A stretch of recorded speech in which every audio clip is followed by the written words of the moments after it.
আসসালামু আলাইকুম গাইস, আজকে আমি রান্না করব ঝাল ঝাল চেপা শুটকি ভুনা। নাম শুনে হয়তো অনেকের মুখেই পানি চলে আসছে। অবশ্য আমারও এই অবস্থাই হয়েছিল। রান্নার পরে আমি আর একটু দেরি করি নাই, সঙ্গে সঙ্গে খেতে বসে গিয়েছিলাম। চলুন দেখে আসি আজকের এই মজার রেসিপিটি আমি কিভাবে বানিয়েছি। প্রথমে একটি কড়াইতে তেল দিয়ে তাতে গরম পানি দিয়ে ধুয়ে রাখা চেপা শুটকিগুলো দিয়ে দিব। তারপর তেলের সাথে চেপা শুটকিগুলোকে ভালোভাবে ভেজে নিতে হবে। দেখতেই পাচ্ছেন তেলের সাথে চেপা শুটকিগুলো ভাজার ফলে শুটকিগুলো গলে যাচ্ছে। তারপর শুটকিগুলো যখন একদম গলে যাবে তখন তাতে দিয়ে দিব রসুন কুচি। রসুন কুচিগুলোকে অনেকক্ষণ ধরে ভালোভাবে তেলে ভেজে নিতে হবে, যতক্ষণ পর্যন্ত না রসুন কুচিগুলোর রং বাদামি হয়ে আসছে। যখন রসুন কুচিগুলোর রং বাদামি হয়ে আসবে তারপর এতে 2 কাপ পরিমাণ পেঁয়াজ কুচি দিয়ে দিব। পেঁয়াজ কুচিগুলোকে একদম গোল্ডেন ব্রাউন করে ভেজে নেওয়ার পর তারপর এতে মরিচ কুচি দিয়ে দিব। তারপর একে একে দিয়ে দিব বেটে রাখা শুকনো মরিচ, স্বাদমতো লবণ এবং হলুদ। এখন এই সব মশলাগুলোকে ভালোভাবে তেলের সাথে ভেজে নিব।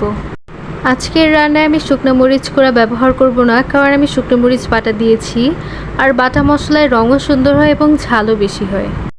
মশলাগুলোকে ভালোভাবে ভাজা হয়ে গেলে এখন আমি শুকনো মরিচ বাটা পানি দিয়ে দিব। এবার সব কিছুকে একসাথে ভালোভাবে নেড়েচেড়ে কিছুক্ষণ রান্না করব। তারপর ঢাকনা দিয়ে ঢেকে লো ফ্লেমে মশলাগুলো ভালোভাবে কষানোর জন্য রেখে দিব। ঢাকনা খুললে দেখতেই পাচ্ছেন তেলগুলো কি সুন্দর ভেসে এসেছে। তারপর আবারও সব কিছুকে ভালোভাবে নেড়েচেড়ে কিছুক্ষণ কষিয়ে নিয়ে ঢাকনা দিয়ে ঢেকে রান্না করে নিব। এ পর্যায়ে ঢাকনা খুলে লবণটা একটু চেক করে নিব। আমার কাছে লবণ একটু কম মনে হয়েছিল, তাই আমি আরেকটু লবণ এখানে দিয়ে দিচ্ছি। এবার লো ফ্লেমে শুটকিগুলোকে 5 মিনিটের মতো রান্না করে নিব। এতে তেলগুলো উপরে ভেসে উঠবে। উপরে তেল ভেসে আসা মাত্রই আমি চুলা বন্ধ করে রান্নাটি শেষ করলাম।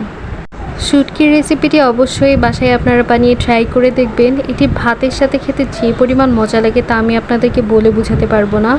অবশ্যই আপনারা ট্রাই করে দেখবেন এবং আপনাদের কাছে আমার এই রেসিপিটি কেমন লেগেছে তা অবশ্যই কমেন্টে জানাতে ভুলবেন না। যদি আপনাদের কাছে আমার আজকের রেসিপিটি ভালো লেগে থাকে তাহলে অবশ্যই আমার ভিডিওটিকে লাইক, আমার পেজটিকে ফলো এবং আমার চ্যানেলটিকে সাবস্ক্রাইব করে দিয়ে আমাকে সাপোর্ট করবেন। ধন্যবাদ সবাইকে।